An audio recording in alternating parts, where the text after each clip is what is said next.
أهلا بك راوية. هي في الغالب مخالفة للأوامر العسكرية، خاصة أنه لم تكن هناك نية لهؤلاء الضباط الذين يشغلون مواقع ميدانية في منطقة أم درمان العسكرية التي تحدث فيها اشتباكات بين الجيش والدعم السريع القيام بأي محاولة انقلابية على النظام العسكري والسلطة العسكرية الموجودة الآن، خاصة أن هذه كثير من الولايات بورسودان وكذلك في الخرطوم، إذ يتواجد رئيس أركان الجيش السوداني وعدد من الضباط وكذلك قيادة الاستخبارات، وفي منطقة أم درمان العسكرية التي يقودها عضو المجلس السيادي ياسر العطاء. كذلك هناك قيادة الآن هي عسكرية وسياسية في ذات الوقت موجودة في بورسودان، وهناك قيادات عسكرية متفرقة على مختلف الولايات السودانية. بالتالي فكرة أن يكون هناك انقلاب عسكري تبدو صعبة بالمعطيات الموجودة، وتبدو كذلك بعيدة عن الدقة بحسب أيضا المعلومات التي تحصلنا عليها.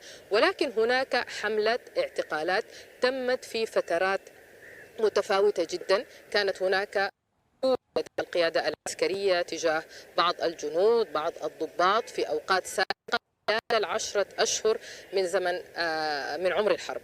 الآن هذه الاعتقالات التي تمت قبل أسبوع لهؤلاء الضباط بحسب القيادة أن هناك تحركات عسكرية يقوم بها هؤلاء الضباط تجاه ما يحدث أصلا في أم درمان وتجاه الدعم السريع، أدت بأن يتم اعتقال هؤلاء الضباط، ولكن ليس بغرض القيام بمحاولة انقلابية. لذلك يبدو أن هناك مفهومين مختلفين.